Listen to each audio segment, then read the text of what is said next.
ጤና ይስጥልኝ። ይህ አዋዜ ነው። የዕለቱን ዋና ዋና ጉዳዮች እንመለከታለን። በላይ በቀለ ነኝ። የተባበሩት አረብ ኤሚሬትስ ከነዳጅ ላኪ ሀገሮች ማኅበር ኦፔክ ልትወጣ መሆኑን አስታወቀች። የኤሚሬትስ መውጣት ለኦፔክ እንደ ትልቅ ውድቀት ተቆጥሯል። ለ60 ዓመታት የኦፔክ አባል ሆና የቆየችው የኤሚሬትስን መውጣት ተንታኞች የማኅበሩ መጨረሻ መጀመሪያ ነው ብለዋል። ኦፔክ በኢራን፣ ኢራቅ፣ ኩዌት፣ ሳውዲ አረቢያና ቬንዙዌላ አማካኝነት እንደ ፈረንጆቹ አቆጣጠር በ1960 ሲመሰረት የአባል ሀገራትን የነዳጅ ምርት ማስተባበርና ተገቢውን ገበያ እንዲያገኙ ማድረግን ኢላማ አድርጎ የተነሳ ነው። የተባበሩት አረብ ኤሚሬትስ ማኅበሩ ከተመሰረተ ከ7 ዓመት በኋላ የተቀላቀለች ሲሆን አሁን የእርሷ መውጣት የአባል ሀገራትን ቁጥር ወደ 11 ዝቅ ያደርገዋል። ከ5 መስራች ሀገራት በተጨማሪ አልጄሪያም፣ ጋቦን፣ ኢኳቶሪያል ጊኒ፣ ሊቢያ፣ ናይጄሪያና ሪፐብሊክ ኮንጎም የማኅበሩ አባላት ናቸው። የተባበሩት አረብ ኤሚሬትስ መልቀቅ የኦፔክን አቅም በ15 በመቶ እንደሚቀንሰው ይነገራል። ኤሚሬትስ ማኅበሩን የለቀቀችው ወይም ልትለቅ የወሰነችው የዓለም ባንክ የመካከለኛው ምስራቅ ጦርነት በነዳጅ አቅርቦት ላይ ግዙፍ ኪሳራ አስከትሏል ሲል ማስጠንቀቁን ተከትሎ ነው። የነዳጅ ዋጋ ከፍተኛ ጭማሪ ሲያሳይ ከገቢያቸው አብዛኛውን ለነዳጅና ምግብ የሚያወጡ ድሃ ሕዝቦች ክፉኛ ይጎዳሉ ብሏል የዓለም ባንክ።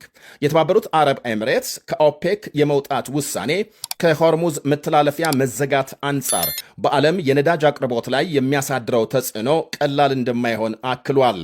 በኦፔክ መረጃ መሠረት የተባበሩት አረብ ኤሚሬትስ በየቀኑ 3 ሚሊዮን በርሜል ነዳጅ፣ ሳውዲ አረቢያ ደግሞ 9 ሚሊዮን በርሜል ነዳጅ ያመርታሉ።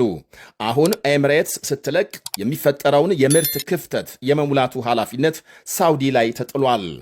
ይህ በእንዲህ እንዳለ የባሕረ ሰላጤው ሀገራት መሪዎች በሳውዲ አረቢያ እንደሚሰበሰቡ ተነግሯል። ከኢራን ጦርነት ወዲህ የመጀመሪያ በሚሆነው በዚህ የመሪዎች ስብሰባ ሀገሮቹ በኢራን የተፈጸመባቸውን ጥቃት መገምገምና በቀጣይ ተመሳሳይ ጥቃት ቢፈጸም ተገቢና የተቀናጀ ምላሽ መስጠት በሚችሉበት ሁኔታ ላይ ይመክራል ነው የተባለው። በባሕረ ሰላጤው ሀገራት ወይም ደግሞ በባሕረ ሰላጤው ትብብር ምክር ቤት አማካኝነት በተዘጋጀው ስብሰባ የኳታር፣ ኩዌትና ባህሬን መሪዎችና የሌሎች አባል ሀገራት ውጭ ጉዳይ ሚኒስትሮች ይሳተፋሉ። ምክር ቤቱ ለኢራን ጦርነት በቂ ምላሽ አልሰጠም በሚል ትችት ሲቀርብበት ቆይቷል። በሌላ ዜና የአሜሪካ መንግሥት ከኢራን አየር መንገዶች ጋር በሚተባበሩ ኩባንያዎች ላይ ማዕቀብ ለመጣል ሲያስጠነቅቅ፣ ቴሄራን በበኩሏ አሜሪካም የባህር ላይ ውንብድና እየፈጸመች ነው ስትል ከሳለች። የአሜሪካ ባለሥልጣናት ለኢራን አውሮፕላኖች ነዳጅ መቅዳት፣ የምግብ፣ የአውሮፕላን ጥገናዎችና ሌሎች አገልግሎቶችን እንዳይሰጡ አስጠንቅቀዋል። የኢራን ውጭ ጉዳይ ሚኒስቴር በሌላ በኩል አሜሪካም በህንድ ውቅያኖስ የያዘችውን የኢራንን የነዳጅ መርከብ አለመለቀቅ በተመለከተ ባወጣው መግለጫም ድርጊቱን የባህር ላይ ውንብድና ነው ሲል አውግዟል። ዓለም አቀፍ የባህር ሕጎችን የሚጥስ መሆኑን ይኸው በአሜሪካ ቁጥጥር ስር የዋለው የኢራን መርከብ 2 ሚሊዮን በርሜል ነዳጅ መጫኑን የዋሽንግተን ባለሥልጣናት መግለጻቸው ይታወሳል። ወደ ሌላ ዜና ስናልፍ በእስራኤልና ዩክሬን መካከል ውዝግብ መነሳቱ እየተነገረ ነው።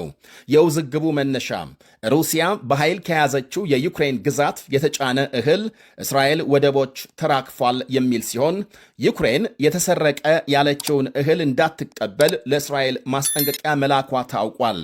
ፕሬዝዳንት ዜሌንስኪ የዩክሬንን የእህል ጭነት የማትመልስ ከሆነ በእስራኤል ላይ ማዕቀብ ለመጣል ዝተዋል። ዛሬ ሩሲያም የዩክሬንን የጥራጥሬ ምርት በዘዴ ይዛ በግለሰቦች ስም ወደ ውጭ እየላከች ነው ሲሉ ከሰዋል።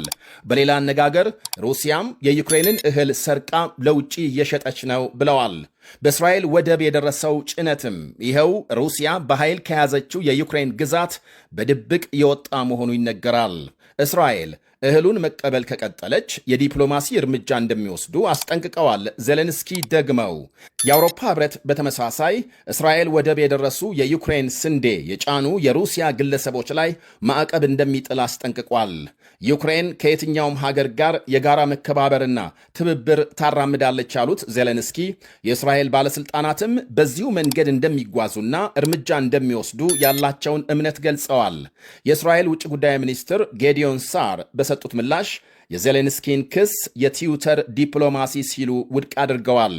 የዩክሬን መሪዎች እስራኤል ወደብ ደርሷል ስላሉት እህል የጫነ መርከብ የሚመለከተውን ክፍል ማናገራቸውንና መርከቡ ገና ወደብ አለመድረሱን እንደተረዱ ገልጸዋል። እስካሁን ባለው ሂደት የዩክሬን መንግስት ከትዊተር ባለፈ ስለ ጉዳዩ በይፋ ለእስራኤል ያቀረበው ሕጋዊ ሰነድ ወይም ደግሞ መረጃም አለመኖሩንና ለማጣራት አስቸጋሪ መሆኑን ገልጸዋል። የዩክሬን ውጭ ጉዳይ ሚኒስቴር በሀገሩ ያሉ የእስራኤልን አምባሳደር አስጠርቶ ያነጋገረ ሲሆን የሩሲያ ባለሥልጣናት የዩክሬንን ስንዴ ሰርቃችሁ ወደ እስራኤል ልካችኋል ለሚለው የዩክሬን ውንጀላ ምላሽ ከመስጠት ተቆጥበዋል። ዩክሬን ግዙፍ ጥራጥሬ እህል ወደ ውጭ ከሚልኩ ሀገሮች አንዷ ስትሆን ከጦርነቱ በኋላ ግን ሩሲያም እህል የሚያመርቱ የዩክሬን መሬቶችን በመያዝ እየተጠቀመች ነው የሚል ክስ ሲቀርብባት ቆይቷል። ከዚያው ከእስራኤል ሳንወጣ ባለፈው ሳምንት በአንድ ኢትዮጵያዊ ላይ የተፈጸመ ግድያ መላውን እስራኤል እንዳነጋገረ ቀጥሏል። የማኑ ቢንያም ዘልቃ ይባላል። ዕድሜው 21 ዓመት።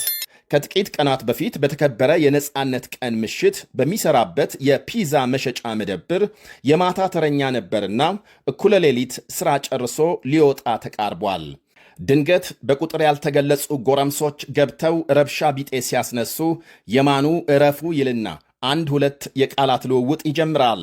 ወዲያው ወጣቶቹ ከመደብሩ በመውጣት የሄዱ መስለው ጨለማ ለብሰው ይጠብቁና የማኑ ሥራ ጨርሶ እንደወጣ በስለት ወቅተው ገደሉት ብሏል ፖሊስ በሰጠው ቃል። እስካሁን 9 የሚደርሱ ተጠርጣሪዎች የተያዙ ሲሆን መላው እስራኤል በግድያው ጥልቅ ሐዘን እንደተሰማው ይነገራል።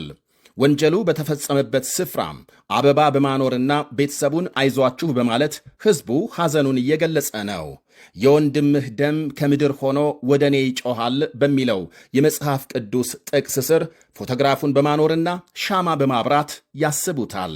የሚሰራበት መደብርም ደሞዙን ሳያቋርጥ ለቤተሰቡ ለመስጠት ቃል ገብቷል። በሌላ ዜናም የአሜሪካው ፕሬዝዳንት ዶናልድ ትራምፕ ኢራን የመፍረስ አደጋ እንደገጠማትና የሆርሙዝ መተላለፊያን በፍጥነት አሜሪካ እንድትከፍት መጠየቋን ገልጸዋል። ትራምፕ በማኅበራዊ መገናኛቸው ባሰፈሩት ጽሑፍ ኢራን የመፍረስ አደጋ እንደገጠማትና የመሪዎቿ ዕጣ ፈንታ እስኪታወቅ ሆርሙዝን በተቻለ ፍጥነት እንድንከፍት ይፈልጋሉ ብለዋል። መቼና ከነማን ጋር እንደተነጋገሩ ግን አልገለጹም። ከኢራንም በኩል እስካሁን የተሰጠ ምላሽ የለም። ይህ አዋዜ ነው።